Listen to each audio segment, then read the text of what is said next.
Assalamualaikum warahmatullahi wabarakatuh. Selamat pagi teman-teman semuanya. Di sini kami dari kelompok 5 ingin menyampaikan materi mengenai kepemimpinan kepala sekolah. Sebelumnya, saya ingin memperkenalkan anggota dari kelompok 5. Yang pertama ada saya sendiri, Tama Rizky Arcinta Putri, NIM 53024200015. Kemudian ada Desi Rahmawati, NIM 53024200019. Kemudian ada Rembulan Almasya, NIM 53024200025. Dan yang terakhir ada Nilna Firja, NIM 54044200007. Yang pertama ada pengertian kepemimpinan. Pengertian kepemimpinan menurut istilah. Kepemimpinan adalah proses untuk mempengaruhi individu atau grup untuk mencapai tujuan-tujuan tertentu. Pemimpin dapat menggunakan kekuasaan, kewenangan, pengaruh, sifat, dan karakteristik, serta tujuannya untuk mempengaruhi orang lain. Kemudian ada menurut para ahli, yang pertama Jereberu, yang mengemukakan pendapat bahwa kepemimpinan adalah kemampuan menggerakkan sekelompok manusia untuk mencapai tujuan bersama dengan menggunakan sumber daya kelompok. Kemudian menurut Nurjin, kepemimpinan adalah tindakan yang mempengaruhi serta menggerakkan orang untuk bekerja sama dalam mencapai tujuan, memberi pengarahan, tauladan, dan fasilitas. Yang terakhir menurut Wahjo Sumijo, yaitu kepala sekolah adalah seorang tenaga fungsional guru yang memimpin suatu sekolah di mana diselenggarakannya proses belajar mengajar. Selanjutnya, dari kelompok kami mengambil kesimpulan kepemimpinan adalah kemampuan untuk dapat mengayomi serta memanajemen anggota untuk mencapai tujuan bersama-sama dan berperan sebagai pemberi nasihat, pemberi contoh yang baik, serta menjadi fasilitator. Selanjutnya, saya akan membahas mengenai hakikat kepemimpinan. Kepemimpinan kepala sekolah pada hakikatnya adalah kepala sekolah yang memahami dan menguasai kemampuan manajerial dan kepemimpinan yang efektif. Hakikat kepemimpinan sekolah sebagai leader memiliki beberapa aspek, antara lain yang pertama yaitu memiliki kepribadian yang kuat, di mana aspek ini memiliki beberapa indikator. Yang pertama bersikap empati, lalu memberi sanksi bagi yang melanggar disiplin, memberi contoh keteladanan. Selanjutnya ada aspek memahami kondisi guru, karyawan, dan siswa. Pada aspek ini ada 3 indikator. Yang pertama yaitu memberikan penghargaan bagi yang berprestasi, yang kedua menghargai guru, dan yang ketiga memberikan gagasan-gagasan baru dalam pembelajaran. Aspek yang ketiga yaitu aspek memiliki visi dan memahami misi sekolah, yang memiliki indikator memberdayakan guru sebagai tim kerja, membuat program supervisi dan menerapkannya di kelas-kelas, serta memberikan penugasan kepada guru untuk penyusunan rencana kerja. Aspek yang keempat yaitu kemampuan mengambil keputusan, di mana pada aspek ini terdapat 3 indikator. Yang pertama, mampu mengambil keputusan yang tepat dan cepat. Yang kedua, melakukan evaluasi dan memberikan solusi. Dan yang ketiga, melakukan pembinaan kepada guru dan memutuskan secara matang hasil rapat. Dan yang terakhir yaitu aspek kemampuan berkomunikasi. Pada aspek ini terdapat 3 indikator pula. Yang pertama yaitu menciptakan hubungan yang harmonis dengan guru. Yang kedua, menginstruksikan guru-guru untuk melaksanakan prosedur pencapaian tujuan organisasi. Dan yang terakhir, bersifat transparan kepada warga sekolah. Selanjutnya ada dasar-dasar kepemimpinan. Dasar-dasar kepemimpinan ini harus dipahami dan dimiliki oleh kepala sekolah dalam rangka mengembangkan sekolahnya. Yang pertama ada konstruktif. Konstruktif di sini adalah kepala sekolah harus memberikan dorongan yang penuh dan melakukan pembinaan kepada setiap pekerja yang bekerja di sekolah tersebut untuk mengembangkan kemampuannya secara optimal. Selanjutnya ada kreatif. Kreatif di sini adalah kepala sekolah yang baru itu tidak boleh memakai cara-cara lama yang sudah diterapkan oleh kepala sekolah sebelumnya. Hal ini dapat dilakukan dengan memberikan gagasan-gagasan baru atau rencana kerja yang baru sesuai dengan kondisi dan tantangan yang dihadapi oleh sekolah pada saat itu. Yang selanjutnya ada partisipasif. Partisipasif di sini itu memberikan kepercayaan kepada semua pekerja yang ada dan terlibat di dalam setiap aktivitas di sekolah, termasuk dengan siswa. Selanjutnya ada kooperatif. Kooperatif di sini adalah kepala sekolah itu harus selalu bekerja sama dari berbagai jabatan di sekolah tersebut. Selanjutnya ada delegatif. Delegatif di sini adalah kepala sekolah itu harus mempunyai kepercayaan kepada berbagai pekerja di sekolah tersebut. Misalnya kepala sekolah percaya nih kepada divisi keuangan untuk mengatasi keuangan sekolah, atau kepala sekolah percaya dengan guru untuk mengajarkan murid-muridnya gitu. Selanjutnya ada integratif. Integratif di sini itu kepala sekolah itu harus menghasilkan sinergi yang besar. Jadi kepala sekolah itu harus mengintegrasikan semua kegiatan agar sesuai dengan tujuan yang ingin dicapai oleh sekolahnya. Yang selanjutnya itu ada rasional dan objektif. Sebagai kepala sekolah itu harus bijak dalam memutuskan keputusan atau pemecahan masalah dan melakukan pekerjaannya.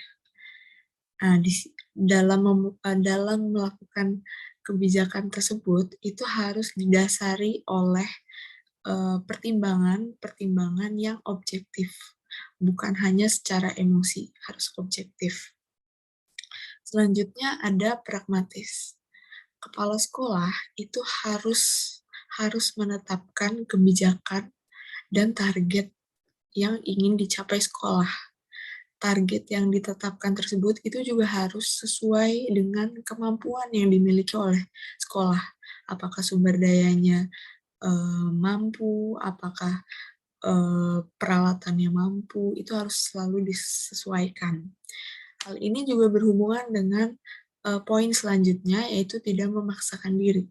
Jadi sekolah itu tidak boleh memaksakan diri dengan menetapkan target yang melampaui batas yang mampu untuk dilakukan sekolah tersebut. Nah, yang selanjutnya adalah keteladanan. Keteladanan di sini itu kepala sekolah itu adalah public figure di suatu sekolah. Karena beliau adalah public figure, kepala sekolah itu harus menunjukkan sifat yang baik, harus menunjukkan cermin yang baik, mempunyai keteladanan yang dapat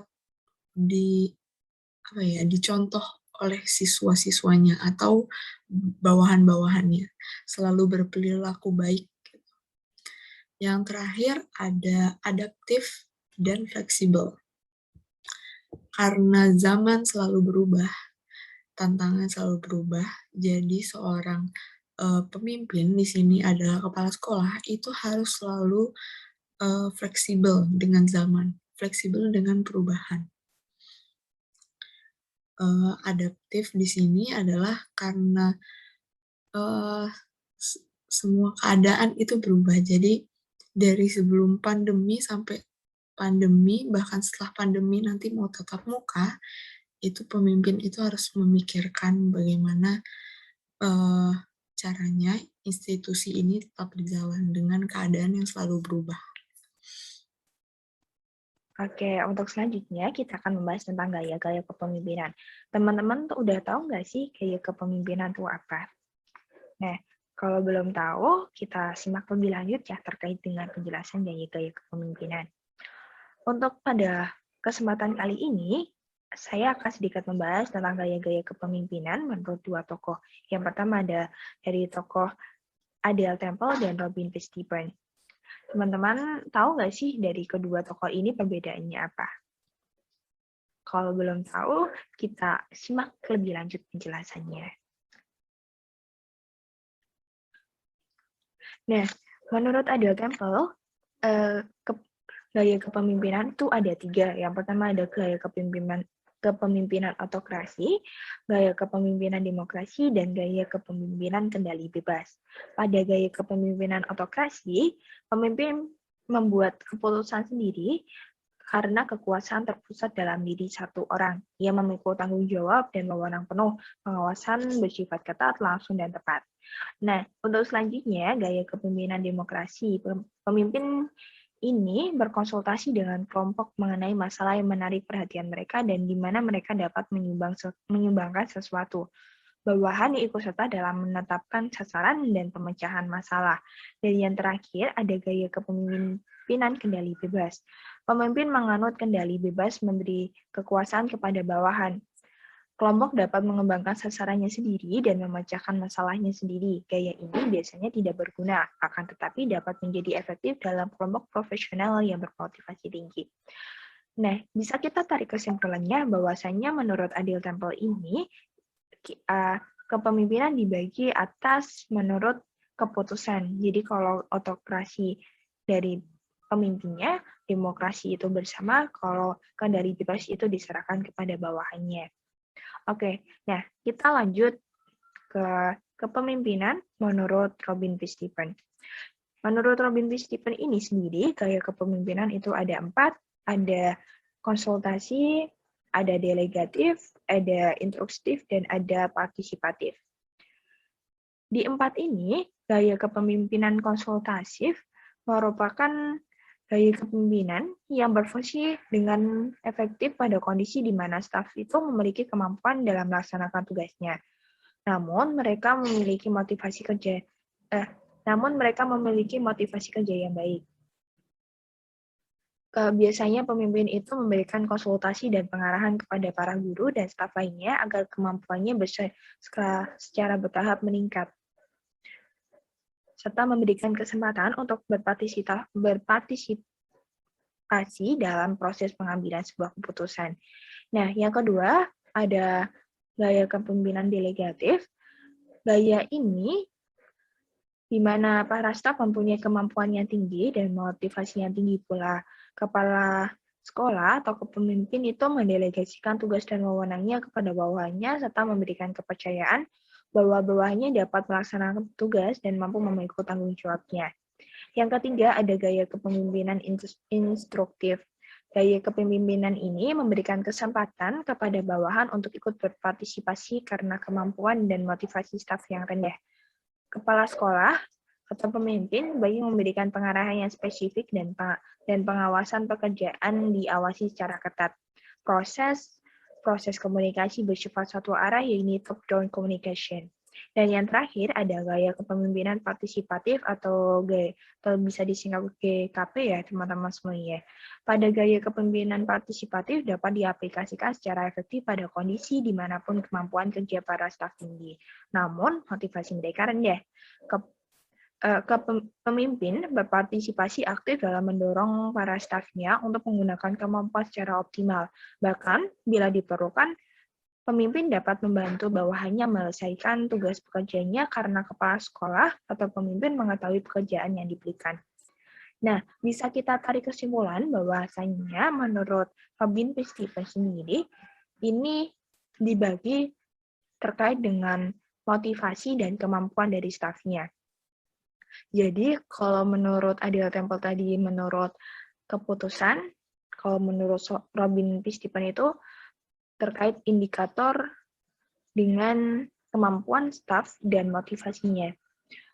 Nah, bisa kita uraikan dari kesimpulannya, bisa dari kita tarik kesimpulan bahwasanya gaya kepemimpinan ini adalah pola perilaku pemimpin dalam melaksanakan tugasnya agar mampu mempengaruhi orang lain dan bersedia bekerja sama-sama dalam tugas yang berkaitan untuk mencapai tujuan yang diinginkan. Baik, itu dari saya kembalikan ke moderator. Terima kasih. Mungkin itu yang dapat kelompok 5 sampaikan. Apabila teman-teman ada pertanyaan, bisa ditanyakan melalui room chat atau bisa langsung on mikrofon. Mungkin itu dari kelompok 5. Apabila ada kesalahan, kami mohon maaf. Terima kasih. Wassalamualaikum warahmatullahi wabarakatuh.